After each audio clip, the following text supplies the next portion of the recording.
The morning my life fell apart, I was standing in the break room of Hartwell Medical Center pouring my second cup of coffee when my supervisor walked in and asked me to follow her to HR. I remember the exact feeling, the way the ceramic mug suddenly felt too heavy, the way the fluorescent light above us buzzed just a little too loud. I had been a billing specialist at that hospital for 6 years. 6 years of perfect performance reviews. 6 years of covering shifts no one else wanted. 6 years of telling myself that stability was the same thing as security. It wasn't. The HR director, a woman named Patricia, who I had always been polite to in the hallways, slid a folder across the table and explained that due to a departmental restructuring, my position was being eliminated. Effective in 2 weeks, there was a severance package. There was a form to sign. There was a box of tissues on the corner of her desk that I did not touch because I was not going to cry in front of Patricia. I signed the form. I walked back to my desk. I put my coffee mug, my framed photo, and my small succulent plant into a tote bag. And then I drove home on autopilot, sat down on my couch, and stared at the wall for a very long time. I was 31 years old. My name is Claire, and what I did not know yet, sitting on that couch, was that losing that job was only the first thing I was about to lose. I called my mother first. That's what you do, right? That's what I had always done. Every hard thing in my life, every disappointment, every fear. I called my mother. She picked up on the third ring, and I heard the television in the background, some home renovation show she was always watching. I told her what happened. I kept my voice steady. I explained the restructuring, the severance, the timeline. I waited. She said, "Well, Claire, maybe this is a sign you should have gone back to school when we told you to." I didn't say anything. She kept going. She said my father had always thought hospital billing was a dead-end path. She said maybe now I would take their advice more seriously. She said she hoped I had been saving money, in a tone that strongly implied she doubted I had. I got off the phone quickly. I told her I had some calls to make. She said okay and went back to her show. I sat there for a moment. Then I called my grandmother. My grandmother, I call her Nana, picked up before the second ring, the way she always does, like she's been waiting for exactly the person who is calling. I said 4 words. I said, "Nana, I got laid off." And she said, "Oh, sweetheart, are you home right now? Have you eaten anything today?"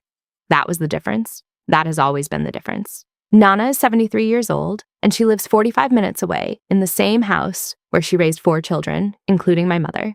She has a vegetable garden in the backyard and a collection of ceramic owls on the windowsill and an uncanny ability to sense when something is wrong before you've finished explaining it. She told me to come for dinner.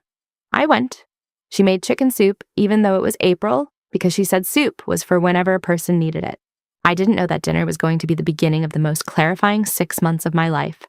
The next few weeks were manageable, on the surface. I filed for unemployment.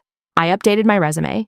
I applied for positions every day with the kind of focused discipline that I had always applied to work, because it was the only thing I knew how to do with fear, turn it into a task list. I was okay. I was handling it. What I was not handling was the slow, quiet unraveling happening in my family. My parents lived 20 minutes from me. In 6 years at my job, they had come to my apartment exactly twice. Once when I first moved in, and once for a birthday dinner that my mother had suggested, and then spent most of complaining about the parking. We were not close in the way that people mean when they say close. We were close in the technical sense. Same blood, same last name, same obligatory holidays. My father called me 2 weeks after I lost my job. I thought he was calling to check in. Instead, he told me he had been talking to a financial advisor friend of his, and that he had some concerns about my situation. He used the word situation the way people use it when they want to talk about a problem without calling it a problem. He said he wanted to go over my finances with me. He said he and my mother were worried. Something about that felt off to me, even then. But I was 31 and newly unemployed, and my father was offering to help. And I was raised to believe that you take help from family when it's offered. So I said, okay. We met at their house the following Saturday. My mother made coffee. My father had a yellow legal pad. He asked me to walk him through my accounts, my savings, my checking, my 401k, the small investment account I had opened 3 years ago and contributed to consistently because I had always been careful with money, even when no one gave me credit for it. I told him the numbers. I watched him write them down. I didn't think anything of it. What I didn't know was that 2 days before that meeting, my parents had added themselves to my emergency contact information at my bank, using a form I had apparently signed years ago when I first opened the account and added them as a backup. Something I had completely forgotten about. An old document. Something I had never thought to update because I had never had a reason to think I needed to. I found out about what they did next from my bank. It was a Tuesday morning, 5 weeks after I lost my job. I was sitting at my kitchen table, working on a cover letter, when my phone buzzed with a transaction notification. My savings account, the one I had been living off carefully and responsibly, showed a transfer of $8,000. Outgoing. Initiated the previous evening. I stared at that notification for a full 30 seconds. I called the bank immediately. The representative was polite and careful. She explained that an authorized contact on the account had initiated the transfer the previous evening, citing a family financial emergency. She confirmed the transfer had been completed. She told me the name of the authorized contact. It was my father. I don't remember exactly what I said next. I know I kept my voice even because I have a tendency to go very quiet and very calm when something shocks me deeply, which people sometimes mistake for composure, but is actually just my nervous system buying itself time. I told the representative I needed to speak to a fraud specialist. She transferred me. The fraud specialist explained that because my father was listed as an authorized emergency contact on an old form, the transfer was technically not fraudulent by the bank's internal policy, though she strongly advised me to update my account permissions immediately and consult an attorney if I believed the funds had been taken without my full consent. I hung up. I sat at my kitchen table. I looked at the cover letter I had been working on, still open on my laptop, addressed to an HR department at a healthcare company 3 miles away. And then I called Nana. She answered before the second ring. I told her what happened. I did not cry. I explained it the same way I had explained it to the bank representative, clearly, in order, with the relevant details. When I finished, Nana was quiet for a moment, and then she said, "Claire, I need you to listen to me carefully. Write down what I'm about to say." I got a pen. She gave me the name of her attorney, a woman named Dorothy, who had handled Nana's estate planning for years and who Nana described as sharp as a tack and twice as pointed. She told me to call Dorothy that afternoon. She told me not to contact my parents until I had spoken to Dorothy. And then she said, "And I want you to know that whatever you need while you're sorting this out, I am here." I called Dorothy that afternoon. Over the next 2 days, I learned more about financial and legal protections than I had learned in my entire adult life up to that point. Dorothy walked me through everything: my rights, the steps to immediately restrict my accounts, the documentation I needed to gather, the distinction between what my parents had done being technically permitted by an old form versus what my options were moving forward. She also told me something that I think everyone should know, and that I wish I had known years earlier. Any authorized access you give someone on a financial account can be revoked at any time, and you should review every authorization on every account you own at least once a year, not because your family will definitely betray you, but because circumstances change and documents don't update themselves. I spent the following 2 weeks doing 3 things simultaneously. I kept applying for jobs because I was not going to stop moving forward. I worked with Dorothy to secure my accounts and document everything, and I paid very close attention to my parents. My mother called me once during that period to ask if I was getting back on my feet. I told her things were progressing. She said good. She mentioned that my father had helped a cousin of mine with a financial situation a few years ago, and that family helping family was just what they did. I said that was interesting. She moved on to talking about the home renovation show. My father texted me once. He said he had taken care of something and that I should thank him when I saw him next. I screenshot the text. I sent it to Dorothy. What emerged, as Dorothy helped me piece it together, was this. My parents had decided, without telling me, that they were going to manage my finances during my unemployment. My father had convinced himself, genuinely convinced himself, I think, which is somehow worse, that he was helping, that I was too inexperienced to handle a financial setback on my own, that the money he had transferred was going to be used for my benefit, held somewhere safer, managed better. He had told my mother this. My mother had agreed. They had not asked me. They had not told me. They had simply decided and then acted. The word for that, Dorothy told me gently but clearly, is financial abuse. The motivation doesn't make it less harmful. The family relationship doesn't make it less serious. I sat with that for a long time. I want to be honest about something, because I think it matters. When I say I sat with it, I don't mean I was surprised by who my parents were. I was surprised by the specific action. But I was not surprised by the underlying logic. The belief that they knew better than me, that my choices and my autonomy were secondary to their judgment, that helping me meant overriding me. I had grown up in that logic. I had spent 31 years navigating around it, working harder to prove myself precisely because I knew that nothing I did would ever fully satisfy it. Losing that job was the first time their logic had an opening, and they walked right through it. Nana had seen it for years. She had never said anything directly critical about my parents to me. She wasn't that kind of person, but she had always, quietly, been the counterweight. The voice that said you're doing well when they said you're not doing enough. The presence that showed up when they didn't. The proof that family could mean something different than what I had been handed. The severance money from Hartwell ran out in week 8. I had a second interview scheduled for a billing director position at a smaller clinic group, a step up from what I had been doing, better title, better pay. I was trying not to count on it too heavily, but I was counting on it. In week 9, I got the job. I started on a Monday. By Friday, I had already learned that the clinic's billing department was genuinely in disarray and that my 6 years of hospital experience made me the most knowledgeable person in that room on day 5. And that felt like something I hadn't felt in a long time, useful and valued in a way that was real, not performed. I called Nana from the parking lot after my first week. She said she always knew. By the end of month 2 in the new job, I had rebuilt my savings account to where it had been before. I had also, with Dorothy's help, fully revoked my parents' emergency contact status on every financial account I held, updated my beneficiary designations, and opened a new savings account that existed nowhere in any document they had ever seen.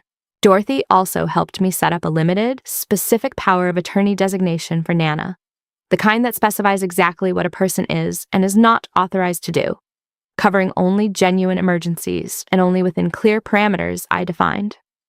She reviewed it. She cried a little. She said she hoped she never needed to use it. I said I hope so too. 6 months after I got laid off, almost to the day, I drove to my parents' house on a Sunday afternoon. My mother had been suggesting a family dinner for a few weeks. My father had been texting vague messages about catching up. I had been non-committal because I was waiting until I was ready, until everything was in order, until I had everything I needed.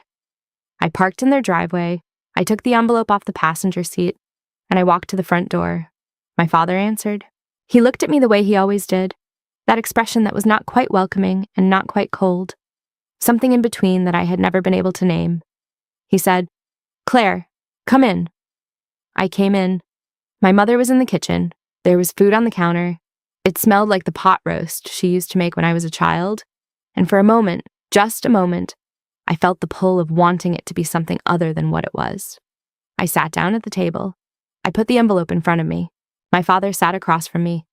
My mother came in from the kitchen and leaned against the counter, and I told them, clearly and without anger. I had practiced being without anger because anger would have made me easier to dismiss. I told them exactly what I knew about the transfer. I told them about Dorothy. I told them about the documentation. I told them what had already been done to secure my accounts. I told them that I would not be pursuing formal legal action because my primary goal was not punishment, it was clarity. And then I told them what the envelope contained. It was a letter, typed, signed, witnessed by Dorothy, that laid out the terms of our relationship going forward. I was not cutting them off. I was not issuing ultimatums. I was doing something I had learned from Dorothy and from Nana, and from 6 months of having no choice but to become very precise about what I would and would not accept. The letter stated that I would have a relationship with them on terms I defined, that financial matters were no longer a topic of conversation between us, that any decision about my life, my career, my money, or my future was mine alone to make, that I would not be seeking their approval, and I would not be explaining myself when I didn't receive it, and that if any of those terms were violated, I would revisit whether a relationship was workable at all. My mother said, "Claire, you're being dramatic." My father said nothing for a long moment. Then he said, "We were trying to help." I said, "I know." And I meant it. That was the hardest part to hold, that I believed he believed that what he had done came from somewhere that called itself love. But love that overrides your autonomy is not love. It is control dressed in familiar clothing, and I had worn that clothing my whole life, and I was done. I left the envelope on the table. I stood up. I told them I hoped they'd read it carefully. My mother said something as I was walking to the door that I chose not to hear. My father said my name once, in that tone, the one I had spent 31 years trying to earn something different from. I closed the door behind me, I walked to my car, I sat in the driveway for a moment. Then I drove to Nana's. She had tea waiting. She always has tea waiting. We sat at her kitchen table while the afternoon light came through the window over her ceramic owls, and she poured my cup first, the way she always does, and she asked me how I felt. I thought about it honestly. I said I felt sad, and also something that I didn't have a precise word for. A kind of settling, like something that had been slightly off balance for a very long time, had finally shifted into a position that was true.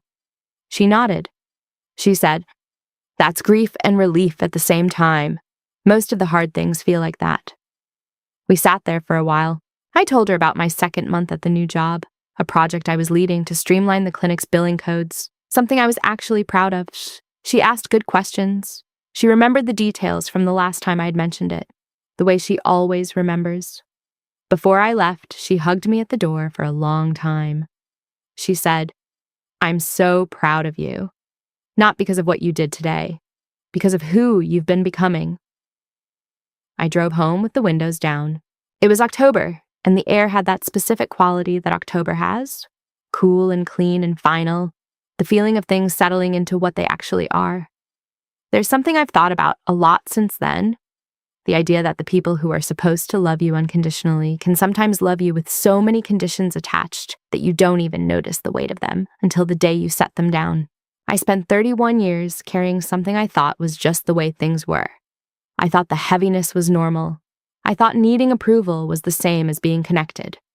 It took losing my job, losing my savings, losing the version of my family I had always told myself existed to find out what was actually true, what was actually mine. I am still in contact with my parents. It is limited. It is defined. It is on terms I understand and control. I am at my new job. I am good at it. I was promoted 3 months ago. Nana and I have dinner every 2 weeks. She is teaching me to make the chicken soup. If you are listening to this, and something in it sounds familiar, the weight of conditional love, the strange grief of seeing a parent clearly for the first time, the exhaustion of performing okayness for people who should know you, I want you to know something. Clarity is not the same as coldness. Setting limits is not the same as giving up. And the people who are truly for you will not need you to shrink yourself to stay. You are allowed to take up the space that is yours. You are allowed to define what help means. You are allowed to hand someone an envelope, walk out a door, and drive towards something better. That's what I did, and the tea was waiting.